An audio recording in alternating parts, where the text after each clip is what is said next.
हम कर रहे हैं सेकंड चैप्टर जो है demographic structure of Indian society, यानी कि जनसांख्यिकीय संरचना भारत की किस प्रकार की है।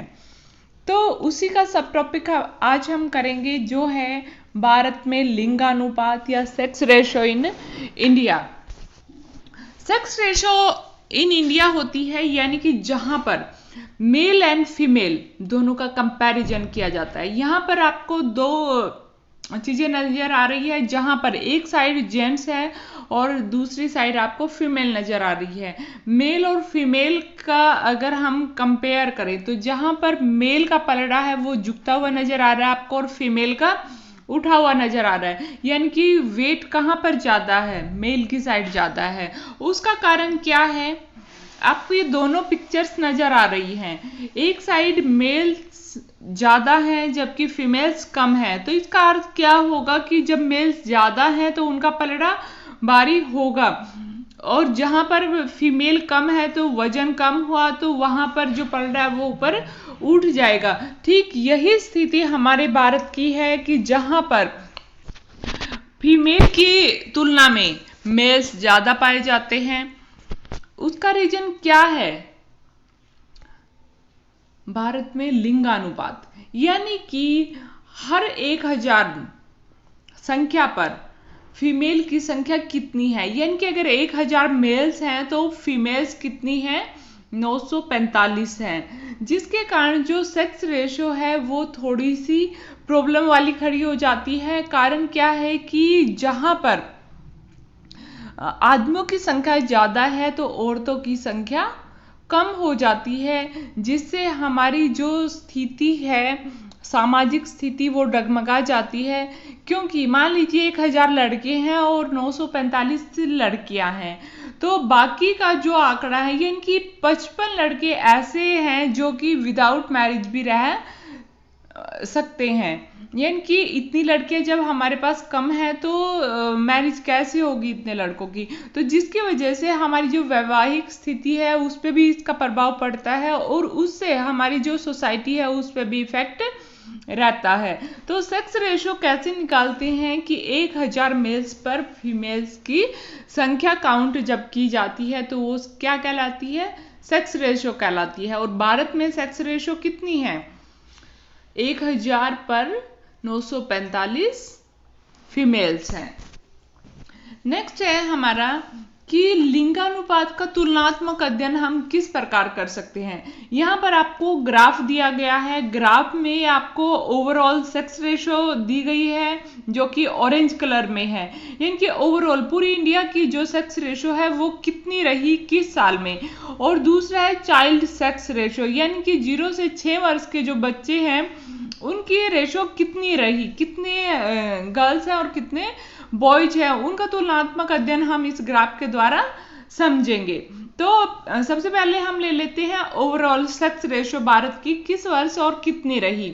जैसे 1951 में हमारी जो सेक्स रेशो रही वो 946 रही, 1961 में वो फिर से नीचे आई यानी कि 941 हो गई, 1971 में वो और ज्यादा नीचे आई जो 930 हो गई, 1981 में वो थोड़ी सी बढ़ी, यानी कि हम लोग थोड़ा सा अवेयर हुए उस चीज के बारे में जिससे वो हल्की सी बढ़ी और वो हुई 934। लेकिन उसके बाद फिर से 1991 में फिर से कम हुई यानी कि 927 हुई।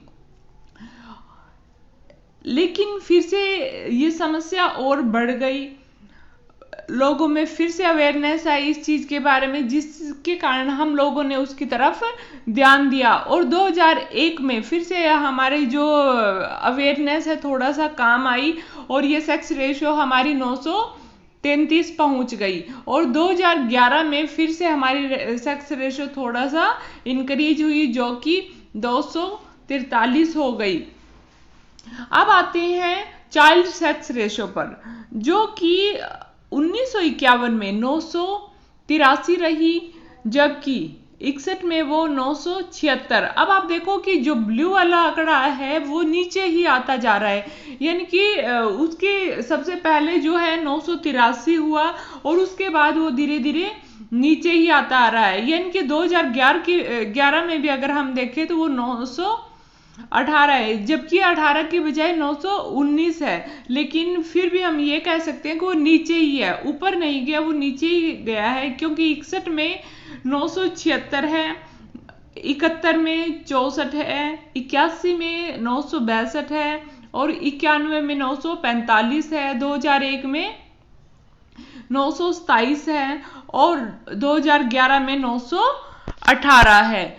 इसको हम इस फिगर के द्वारा यानी कि बार डायग्राम के द्वारा भी समझ सकते हैं कि बॉयज जो है हमारे 1000 हैं, लेकिन जो गर्ल्स है उनकी संख्या हमेशा ही कम रही है, 1000 से कम रही है। यानी कि 81 में जहां 1000 बॉयज थे वहां गर्ल्स कितनी थी, 962, और 91 में जहां 1000 बॉयज थे वहां पर 945 रही। 2001 में जहां बॉयज 1000 थे वहां पर गर्ल्स कितनी रही, 927 रही। 2011 में भी कुछ इसी तरह का आंकड़ा हमारे सामने रहा। यानी कि 1000 अगर लड़के हैं तो लड़कियां कितनी है, 919 है, जिससे क्या है हमारी सेक्स रेशियो कम रही और भारत भी उन देशों में आया जहां पर लिंगानुपात कम रहा। अब बात करते हैं मिनिमम सेक्स रेशियो किन स्टेट्स में रही।